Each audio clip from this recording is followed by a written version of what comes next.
Hello, everybody. How y'all doing today? We're trudging along with our top tens of the year, We are. and this is another one in the title of top 10 most Disappointments. disappointing movies. What disappointed you the most? And this is a weird list because I got ones that I don't even think are complete shit movies on here. Yeah, same here. Yeah, but they disappointed me because I thought they'd be great. Maybe they were just barely passable, which is frustrating. And I got ones that are still good to me that are higher than ones that I think are dog shit because there's levels of this shit. There's levels to. I really wanted to see this movie, and the fact that it was complete ass might not hit as hard as like I wanted this to be my favorite movie of the year, and it was good.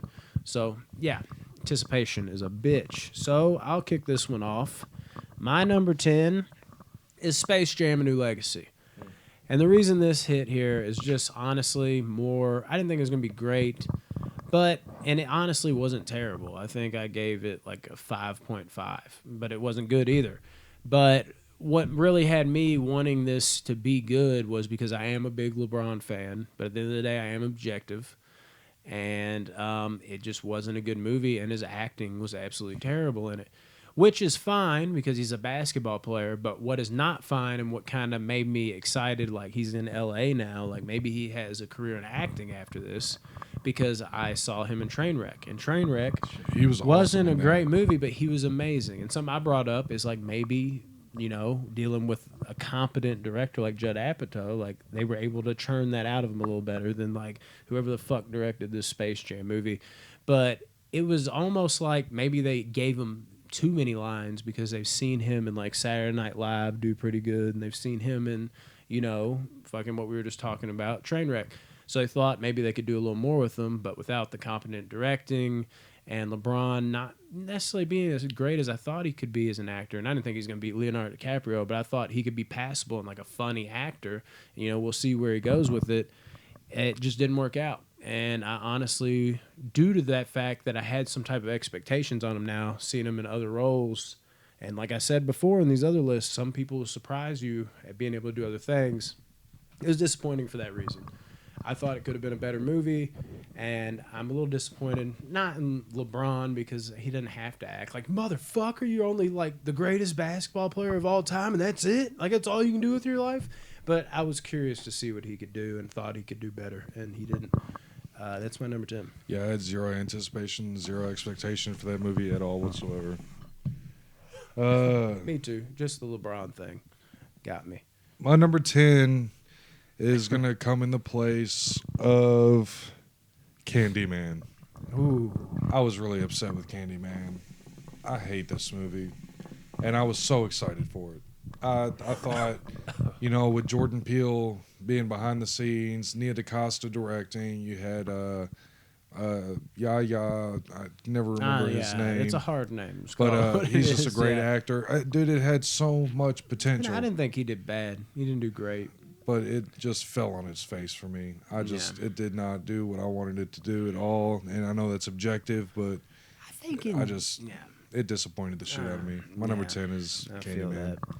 My number 9 is a movie that I didn't dislike. I actually gave this a good score, but it was not by a lot. And it actually was in the average range until I thought about it more. Is Last Night in Soho. Last Night in Soho was a movie I thought that could have been in like my top 5 even potentially. Loved the director, and I got a lot of like giallo like vibes, the colors and the vibrance of it. And then after watching it, to me it was a lot of style over substance. But yet the look of it, the cinematography and everything, by the end of it, the more I thought about it, won me over. But it is a bit of a slog in a lot of scenes, and it also, in a way, like it just didn't go the direction I wanted it to. I think, obviously, spoiler alert, I'm not going to reveal the ending. There is a twist that kind of worked, kind of didn't. But the general direction it went, me being a big slasher fan, I think, honestly, if they just sort of made this like a straightforward slasher with that cinematography and all that, it could have, like, not only, I think, honestly, been better, because it would have been more narrowed down and just, not trying to do too many things at once and be more focused. but also it would have worked for my taste because like I'm wanting slashers to have a revival. I'm tired of these ghost movies. There's been some pretty good ones.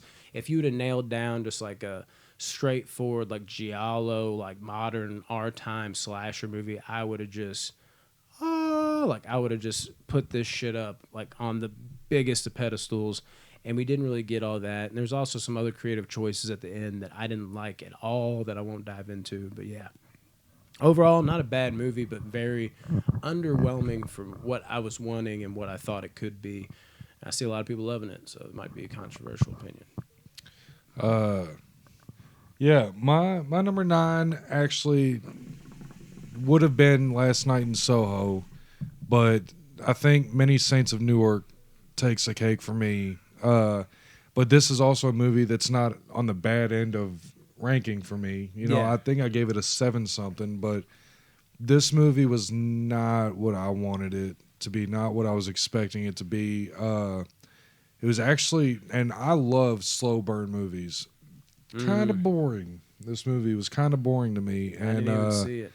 there was I mean, it had its moments that were great. You know, I mean, it still got a really good score for me, but it's just it had potential to be way better than it was, and I think them missing opportunities that they missed kind of hurt them in that aspect. So, Many Saints of Newark goes my number 9. Hell yeah. Yeah, I gotta watch Sopranos all the way through before I see that. Even though you don't have to. It's a No, you prequel, have to. But there's That's so one much. of the problems I had with it. People say there's so much shit that will make you like the movie more and all that. So I definitely need to do that once I got that first word of mouth. Number 8 for me is Those Who Wish Me Dead. Oh my God. Yeah, forgot it, didn't you? I knew you were gonna do this. Yeah, this movie. What is the director's name again? Taylor Sheridan. There you go. Taylor Sheridan, for him, he's shown us what he's capable of. Fire. And fire amongst the movie and the actors in it. I thought this movie had the potential to be really great, sleeper of the year type of movie. And it came through like barely being good, if that. I think I gave it like an average score. And a lot of what made this movie bad is the bad guys were annoying as fuck because they were just like up and down like on how violent they would be. Like at times they would feel like they would take it there, but then other times it's like, is this the same? Like they don't feel like the same bad guys in certain scenes. Other times they're like, oh, we're more forgiving. Very up and down with the bad guy aspect. And then the fire, kind of spoilish, kind of not, doesn't even play a factor until like the last like 15 minutes of the movie. Like they finally light it up, but there isn't like, fuck, we gotta go around, or like, oh, it's coming. You just know the woods are on fire, and it doesn't do shit until like the last 15 minutes. If that would have been like more active and actually been, you know, not just we're running away from these killers, but played an impact throughout the whole movie, that would have made it more fresh and unique. They didn't utilize that nearly enough, and it was bothering me. And Angelina Jolie, man, I don't know about it in Eternals, but like she looks so like frail in this movie and skinny, like almost like anorexic, to where like there wasn't a lot of believability there on like what her character could and couldn't do. Her character seemed forced too, and like the way her character was built to be. I'm not trying to like make fun of her, you know, she might have her own problems, but I gotta call a spade a spade. We're watching like an action hero, and if you're a female, you can do this. Like the Tomb Raider movies, yeah, they might not be, you know, like the best movies, but she's believable as a female action hero. In this, it looks like I could like poke her and she'd fall apart into pieces or something. Like I don't believe anything she's doing here. Oh, there's like a twist. I can't remember what with like the kid. I can't remember what exactly happens with that, but I didn't like it at all. Yeah, but I think it was a twist. The kid had like a letter or something. I think that's what the bad guys were after. The kid had like a letter, and her dad or his dad. I can't remember if it was a guy or girl. This was like beginning of the year. It wasn't a memorable movie. It could have been so much better. Yeah, I was disappointed in this one. It was an average flick to me. I thought it could have been top 10 potential, but no, nowhere near it. Did not dislike it though. I've not disliked any of these movies, but only one of them was good to me. My number 8 goes to, brace yourself, Malignant. Ooh. Now, braced. I will give a disclaimer. I do want to watch it again because after you and me had talked a few times, I can change my outlook a little bit on what is supposed to be what, rewatch it, and I might love it now that I see what it is. If I watch it for what it is. So, A great but fucking as of movie. right now, seeing it the one time, Yeah. it doesn't have a bad score. It's just not anywhere like I thought it was going to be. This movie, James Wan, back in his horror roots, completely original story, completely original. I just feel like he missed. The acting was, I've already talked about it a lot, but it's just wasn't there for me. I was really disappointed in this movie, and I wanted this movie to be amazing. So, me Malignant too. is my number Oh. 8. Yeah. God. So much so. Couldn't agree more, buddy. All right. Ha ha ha. My number 7 goes to Sweet Girl. And this is a combination of, this wasn't supposed to be one of my favorite movies of the year, but I do like Jason Momoa, and I wanted to see him in this role, maybe like my back end, like top 20, top 30 movies of the year. Like I was hoping it could be somewhere in there, sneak in, have an old school action vibe. Plus, it's got that little extra element where it looked like he was going to do a dramatic role in a way. And actually, that role almost made my top 10 scenes. It was like my number 11 or something like that, or 12. So I did love that aspect of it, but after like that opening where it's dramatic, it kind of just falls off a cliff and has generic fight scene after generic fight scene with like the exact same MMA, type of moves that we've seen a million times, orchestrated by people that aren't as good at MMA as other people are. Stupidest fucking twist. Yeah. And it just became like bogged down. I was like, this is every movie I've seen before, like other action movies. It's the same thing as like the older ones, but the charisma isn't there as much. Just that whatever that charm was in the 80s and 90s, it doesn't have that going for it either. So the score is dropping fast. And then the twist was absolutely fucking horrendous, not believable at all, and ruined the movie for me. And this is one of those where, even though it wasn't one of my most hyped movies of the year, I was hoping to be pleasantly surprised, and it ended up being dog shit. So the fact that, it was in the mix for being a really good movie for me, potentially great, and it ended up turning out to be complete ass, it is in my top 10 most disappointing. I think I gave it like a 2.5 out of 10 or a 3 out of 10. Yeah, it was ass. I did not like it. So, yeah. My number 7 goes to a movie that I was really excited for because of the premise of it, and it turned out to be complete dog shit. And that movie is Infinite. That came out on Paramount Plus. I never even watched that one. You shit all over it so Dude, bad. And it's I heard so a couple bad. other people when I saw the writing on the wall. It's one of those I'll get to eventually. But Yeah, I was on the fence about it. I'd be curious to what you think of it. I had this gut feeling that I was like, this looks like the premise is So good, much promise. but it looks like it could also be really Chiwetel bad. Ejiofor was amazing. Yeah, He was amazing. He's in it. usually really But, good. dude, Other the than rest of Four them- Brothers, but we disagree on that. It was so bad, dude. This movie had the story was stupid. It felt rushed in scenes. Mark Wahlberg was another payday kind of role. It felt like for him. It he sucks wasn't when really he into does it. that. Like 1 out of 5 roles, he really puts it. Like, hey man, I'm not just this guy. There was this. See, you got a Marky pain and Mark gain the Mark boys. Wahlberg, and then you've got Infinite Mark Wahlberg, and it's just a terrible movie. I mean, y'all watch it if you want to, but It's almost like when he started doing like his more like comedy or comedy mashup roles, he stopped taking the acting as serious every single Yeah. time. Because I before just- it's like he had to earn it, and then when he finally earned it with like The Departed and like We Own the Night and roles like that, he started doing these comedy roles too, and he's like, okay, I could be playful. I've kind of like made my avenue there. Maybe I can get away with phoning it in a few movies here and there. And I feel like he legitimately does that. And this is one of them. I hope he doesn't turn into Bruce Willis. 'Cause Obviously, that's all he does. everything he did with Peter Berg is great too. But, Yeah, it seems like it's the only director he goes hard for, except for Joe Bell. Joe Bell was actually not too bad.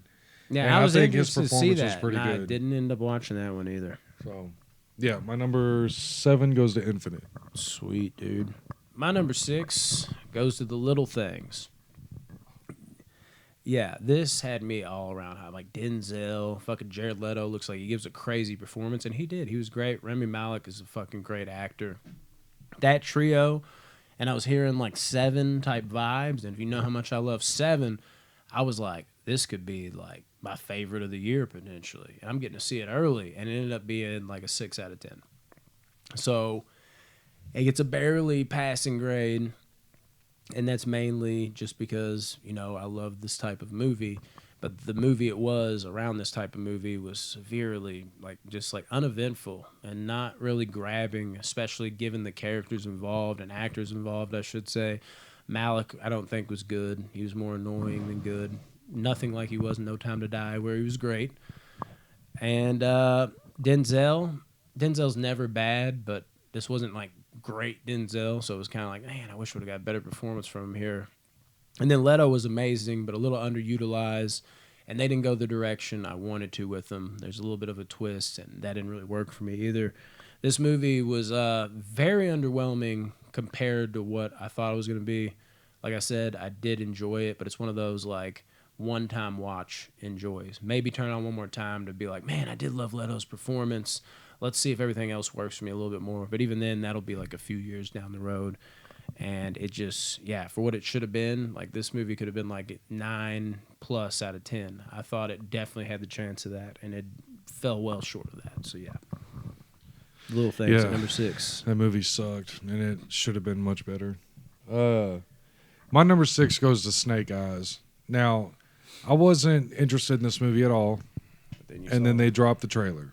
And ASAP Ferg came on, and I'm on a new level. I'm like, damn, dude, I'm feeling it. The action looked great. And the trailer, and then because I'd watched Warrior. I can't believe I didn't watch it. I watched Warrior on HBO, and it has him. I forgot, Andrew something is the main character, and so I was like, oh, this has major potential. And then they had the lead actor. I can't remember his. Yeah, and Eco was in it, and they didn't even make him like the main guy. Yeah, from what I hear, but which didn't look like they were. He obviously wasn't like Snake Eyes. It's in the title. But dude, fuck it, dude, make Eco fucking Snake Eyes if you got that type of talent. Why not? They completely botched this movie. They made the good guy in this movie an awful person, and you rooted for the villain the whole time, which I'm down for. But I do that all the time. But I just not forced. Yeah, like they did it. Making your lead, like it's cool when the villain steals the show from the main guy, right? But the main guy still at least, you know. Yeah, but this character compatible. But like when you just like make the lead just garbage, you're just like, fuck. It feels like it's now when the villain's pretty good, it's at the expense of him rather than like, oh, this is an added bonus. I could feel it. I haven't even seen the movie. I think that's what it was. Like I wanted to see it, but I wasn't dying to see it. And it was gonna be one of those movies I watched like a few years after its release, probably. Unless we were just all going to the theater, but it didn't work out. There's a lot of movies coming out that time. And then after like your review, I was like, I'm not as much into a rush to see this. And then there's so many movies coming out this year. I just never got around to watching it. But it's one I do want to watch at some point. Yeah, Snake Eyes for sure goes on this list. All right. My number 5 is Spiral. Yeah, I think this one started out okay, and Chris Rock initially, like I didn't hate him, but as it went on, the overacting just hit like a motherfucker. Like he was fine in it for a little bit, like when it felt more subtle, but as more of these events played out more and more, he just turned more into like a cartoon character trying to give like let me steal the show, and he made a big mistake in doing so. He was pretty unwatchable by the end of it. And the twist in this movie, I watched this one by myself because we all split up and saw different movies. You saw Those Who Wish Me Dead. I saw Spiral, and fucking Tyler saw what the fuck, Army of the Dead. Yeah. And he got the best out of those for sure. Even though I was kind of underwhelmed by Army of the Dead too, honestly, but it wasn't bad. It is sad that is the better out of the 3. Yeah. But Spiral, dude, as it went on, it just kept spiraling out of control, and the fucking twist, dude, was just like see it from a mile of fucking way. So stupid. I was like, I either nailed this or like this is easy, and then everybody was like, I saw it from a mile away too. And I don't know if that's people jumping on the bandwagon, but that's what everybody's saying. So yeah, it just very uneventful. And like honestly, like on paper, I think it is like middle of the pack in the Saw movies. Like it might be like my 4th, 5th favorite as is. There's not a whole lot in that mix that is good. But what makes it even worse than that is like we were promised like something new, like this new, like, oh my God, what Chris Rock pitched. Like this is like a rebirth. It's something new. It's gonna make the franchise great again. Since you're going in with those expectations, where the other ones you were like, it's probably gonna be that good, and you're like, oh, it's okay or good, that's fine. But when you go into it like this might be something special, and then again with me these roles, that unexpected actor, I was like, maybe Chris Rock can do something special, and that'd be cool as fuck. I haven't seen him in a serious role since New Jack City. What is going on? CB4. Like, I'm like, I need to see this. Like, what can Chris Rock do with this? And it literally was like the same shit like we've already seen. Like, what was supposed to be so new about this? What was special? And the kills and traps were uneventful too. Except for the one. The one. I don't even remember that. Yeah, no, I know exactly what you're talking about. I know exactly. Yeah, that one was cool. Yeah. All right, that's the end of that. That's the one good part of the movie. It just, as it wore on, it become very tiresome. I was disappointed in this one. And I thought, especially after seeing the trailer, because like the trailer got me hooked, and that little rap song for somewhere was like spiral, spiral, spiral, like that. I was like, I don't like rap music with my horror, but the way that sounds good, and I was fucking hooked in. I'm a fan of the Saw franchise, not a big fan, but I was like, Rebirth, maybe it's done in like a 7 type of detective style. We might have some here. Nope. All right. No.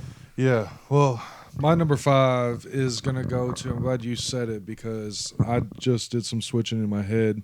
My number 5 is going to go to Those Who Wish Me Dead. Yeah, you didn't have that on the original. No, I didn't. It was Mortal Kombat, but I switched it out because Mortal Kombat gets a higher score than this movie does. Yeah. So, Those Who Wish Me Dead.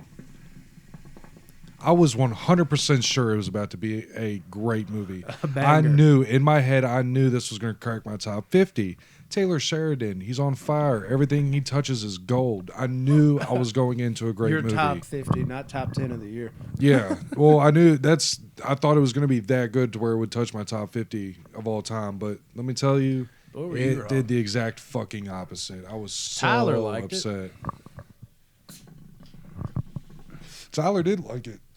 I don't know why. He's got bad taste. But he does. He did. But no, I got some pretty bad taste sometimes. Everything you said, it just wasn't good. Even John Bernthal's performance was weak. Lord Baelish, his performance was weak. He was weak. I don't think Bernthal was weak, but I also think he was kind of underutilized too.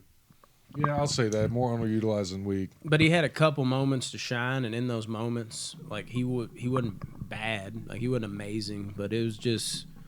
It wasn't enough to save this at all for me. But yeah, I get it, dude. But yeah, it's on my list too. My number 5 goes to Those Who Wish Me Dead for sure. My number 4 is a movie I don't think you ever even got around to watching. Demonic. No, I didn't. Demonic was one I was hyped for. I'm not big on the paranormal shit, but this one, like the few shots you got of what the monster could be, and it had like a different type of approach, almost like you put on a fucking headset and it takes you to a different world. I'm like, that makes it a little more interesting. It's not just your straightforward, like, here's a ghost in my house, I'm hearing shit, and then people get dragged around by an invisible force. I'm so over that shit. So I was like, that's interesting. And then Neil Blomkamp, dude, like this could have been like his revival. I like some of his shit, so I was like, yes, I'm all in on this. I think this has a good chance to be in my top 10, at least top 5 horror movies, and it was dog shit. Yeah. It was like... I gave it a 4.5, which is actually better than what it has on IMDb. I think it's just bad. 5 to me is average. It was almost average. But it's not complete dog shit like other people were saying. But the fucking world it puts them in is almost like Sims related. The monster at the end that you do kind of get to see does look pretty cool. But the whole movie is just kind of like uneven.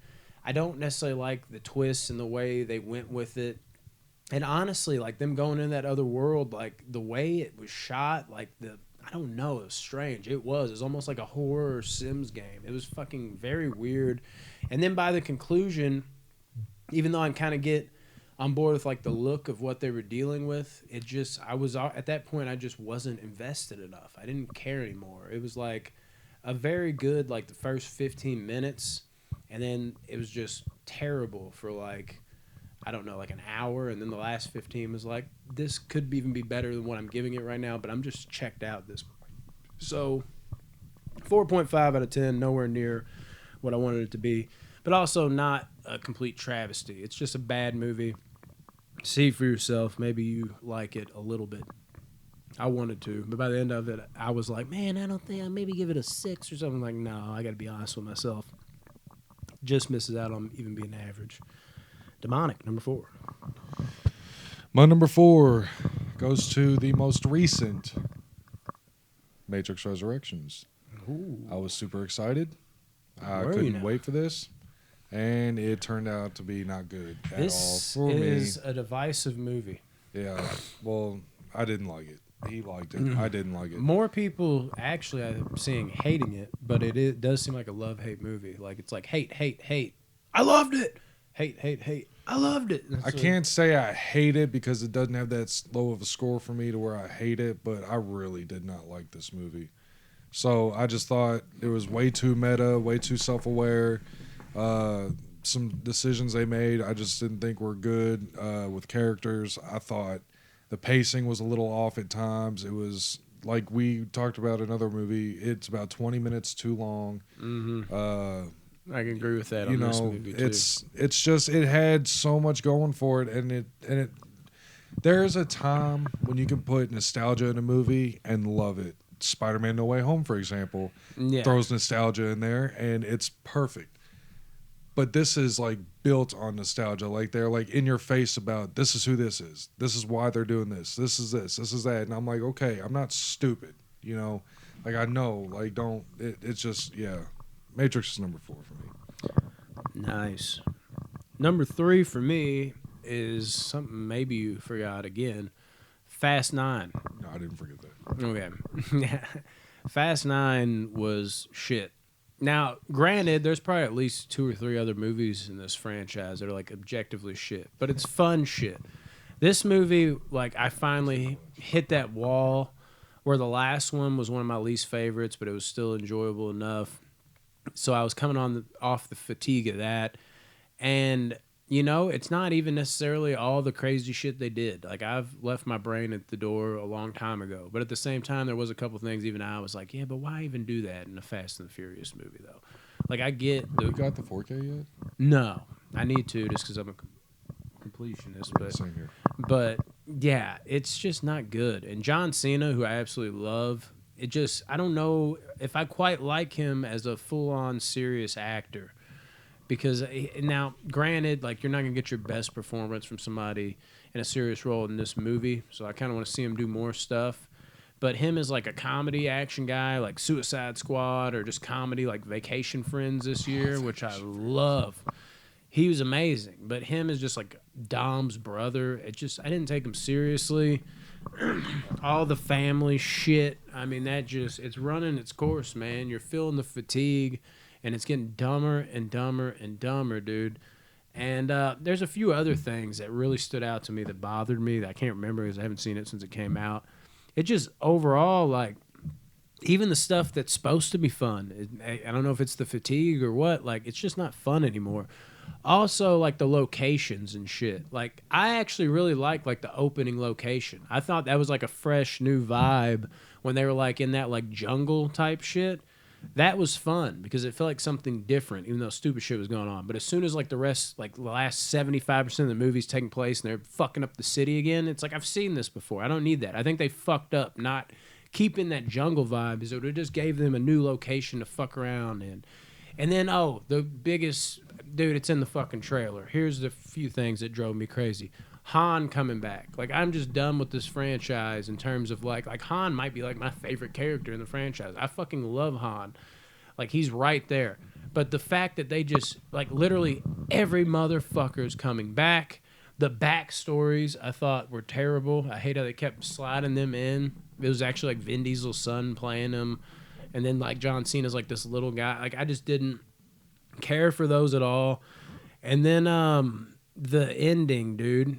What they did with a certain person like coming back into the fold a little bit, that was fucking That was Yeah, more it's- disrespect to me than anything. it's all coming back to me little by little. It was the backstories, it was that, and then the bringing people back from the dead, like they've done that with like everybody now. Like you're losing the stakes, the fatigue of the movie, and then there was one other thing that stood out to me that made it like just horrible, and I'm blanking on the spot at the moment. But yeah, the fight scenes, all that shit weren't very good.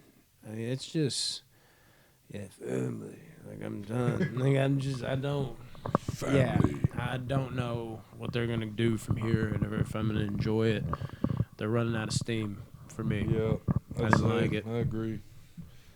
My number three goes to Without Remorse, the Michael B. Jordan, Tom Clancy movie.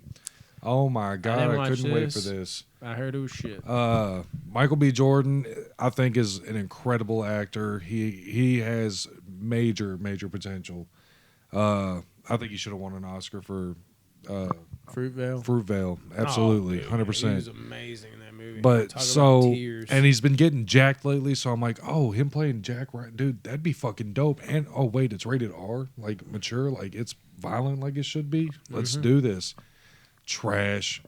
That movie fucking sucked, and it's just the action was bad. It was unbelievable. Some of the things were unbelievable, you know. Because one pet peeve I have is I'm okay with people missing shots fired. I'm okay with that. And I get that you have to do that sometimes for the protagonist to keep on going. But there are times where it's like, okay, you don't expect me to believe that this missed or all these missed. You know what I'm saying? That happens a lot in this movie. It also depends on the character, too. Like, who you're going up against. Like, for me, like, I'm not a big Tom Clancy, you know, this type of shit. But, like, I'm not expecting him to necessarily miss shot. Now, are you saying this is like a Jack Ryan movie? Is that what you said? Yeah, this is like a... Yeah. Okay. It's he doesn't play Jack Ryan, but it's like a spin-off of the Jack Ryan franchise. I mean, when I think about Jack Ryan, though, like Harrison Ford, like, I mean, there's definitely moments of that, but they're a little bit more grounded. No, this is not, dude. This is unrealistically stupid. Yeah. You just need to watch it. It sucks. Yeah, watch it. It sucks. It can't be worse than Shadow Recruit. That movie blew balls, too. That's the one with Chris Pine. Oh, that's right. Okay, yeah. No, that was awful. I didn't just really like any of those. Yeah, I like the Harrison Ford ones. I believe I know what yours and mine are going to be from here on out. Okay. My number 2 is going to be Halloween Kills. Wow, okay. Yeah. This, being the huge Michael Myers fan that I am, this movie was a good movie only because Michael Myers was so perfect. But other than that, the movie was like a 2 out of 10. And that's really like all I got to say here. That's basically how I graded it. Like the movie's a 2 out of 10. Michael Myers is a 10 out of 10, so I'm met at like a 6 out of 10, since Michael Myers means so much to me. He's the only thing safe in this movie. And Lil Jon and Big John. Yeah, they were pretty good. But when they're the highlight of your characters outside of Michael Myers, you might have a problem. Like, oh, yeah, but did you like Big John? Yeah, they stole the show, didn't they? They were the best actors in the movie. I'm like, oh, Big John, Little John. Like, I don't know what they're doing, dude. That's all I'm going to say. And there was a point where they kind of fixed something, but it would have been better if they did it at the beginning. But when I thought a certain thing was happening at the end of this movie, I grabbed my keys. Like, I was ready to bounce. Like, I wouldn't even go finish it. I was so pissed off. Luckily, they rectified it to some degree. But then once they rectified it, I'm like, why did you have this happen? If you just would have done that initially, it would have been way more impactful. So although better than that, I'm still pissed at you because you ruined the chance at a great scene. But Michael was so fucking... Ruthless. Maybe like my favorite incarnation of Michael is somehow keeping this movie afloat. But Jesus, just what it could have been, and if they would have had a movie around this Michael, it makes it all the more disappointing. Number 2. Halloween Kills. My number 2 comes in the form of Spiral. I'm such a huge fan of Saw 1, 2, and 3. And this movie had potential. Chris Rock writing, Chris Rock producing, and acting in it. And I was like, okay, maybe. The trailers came out, and I was like, juggle too many things. Okay, maybe. yeah. I was Could've like, this fucked up there. could work. And we get to the theater, and I remember all of us being super excited about it, you know, when it came out. And it, like you said, there was one good scene, and it dealt with shards of glass. Yeah. That's all I'll say. And that was the one good scene, which lasted 2 minutes. So, and I'm pretty sure I gave this movie a 2, but it should get lower. Spiral was just a travesty. So, yeah, that's my number 2. I think I initially gave it like a 6 when it came out, but then it like lowered to like a 5. And the more I thought about it, I was like, yeah, that kind of sucked too. And then next thing you know, I was at like a 3 or a 4. Didn't like it. Yep. Nice. My number one was my number one most anticipated. And that's a big reason why these are 1 and 2. My number 2 most anticipated was Halloween Kills. My number one this is most gonna hurt me. anticipated was Candyman. Oh, okay. Oh, thank God. I was like, no, it's not going to hurt you. Candyman bothered me. I've already went on this spiel.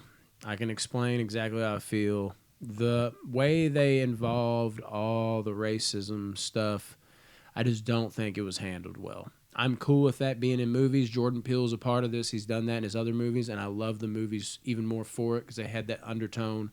But this was way more overtone. It was like, here is our Black Lives Matter, and like also like white people are racist. And the LGBTQ. Yeah, all this. The only white guy that was likable in the movie was the gay white guy that was with the brother, like brother, I should say. Like, it's funny how that works, right? It felt like all the people that were dying were white people, which is weird in like a predominantly black movie. So it was just like, there's even like a, if you stay for the end credits, there's like a, if you want to find out more about like racism and all this, dial 555-36. It literally felt like it wasn't a movie director. And Nia DaCosta, I think she actually has some promise. Like, she seemed like she had a good hold of this movie. It was shot well, all that. But everything else just interfered with it to the point where it didn't feel like Candyman. Like, it felt like it was like, this is what we're going to push on people because this is the narrative, and let's steal an old horror thing that people would go to see. We'll just mix Candyman in with it because why not? It has to do with racism anyways. And instead of feeling like Candyman with that undertone you can appreciate later, it was all overtone, and you're kind of like, well, I just kind of want to love a Candyman movie, man. That's all I want here. It really, really disappointed me. I still actually did enjoy this movie because I thought the tone of it was good. And it was really shot well, and the in between moments I think were solid enough. There was just enough there for me to like it, but at the same time I almost lean more towards not liking it because it just weighs on me like what could have been, and the fact that they did this to this movie because I've been such a huge Candyman fan for so long, and Farewell to the Flesh, the fact that that is considered like the next best sequel is a fucking Crimes. That's not really a good movie either. And fucking Day of the Dead, the third one, horrible. And you had every piece set up. I was fully ready for this to be like a 9.5 out of 10. Just not in general, but like for me, I was just, the trailer had me. And then when they did all this, it was so disappointing to me. Now, number one, since it was my number one most anticipated and it was nowhere near the landing strip I wanted, it's got to be Candyman. My number 1 goes to Halloween Kills. And horror movies don't typically make it into my top 10 anticipated, but it was my number 10 for this year. By the time we did that list, it was on that list. And I was so ready because I came a long way from the last one. Hated it when I first saw it, the 2018 one, and then ended up a couple years later watching it a couple more times, and I ended up liking it more and more. And this one, the trailer's out of the park. Bam. Fuck yes. Get me in that theater. Let me see this. Michael's about to Trash. fuck some shit Awful. up. Terrible. Hated it. And he did, and it somehow still sucked. It was so bad. It was just... I wanted to walk out so many times. Like I said, dude, I'm going to cut together a clip of all the Michael Myers mayhem. And, we can just watch a that. 7-minute movie. Yeah, just fucking watch that. And that's all you need. I'm down. But yeah, Halloween Kills my number 1 most disappointing movie of the year. Evil dies tonight. Yeah, that, as a Halloween fan, that's where I kind of felt insulted. I was like, really? You saying this again? Yeah, that. Again, I was like, really? They're still going with this? Yeah, everybody's ran that into the ground. We get that. But it's also, there was so much shit. Like, let me take everything that happened at that bar was so fucking annoying. And it was so much of like, let's fill everybody in so they're caught up to speed. But me as somebody who's already caught up to speed is like, can we move past this? Like, I know who that is. Don't do this to me, right? I'm trying to get into the thick of things. Let's go. And it's like, also, let's shine a bright light on this person. Y'all remember her. Let's cut back to the scene she was in this movie. I get that for other people, but for me, I was like, dude, no. Let's go. And let's get the fuck out of here. That is top 10 most disappointing movies. Sorry, y'all.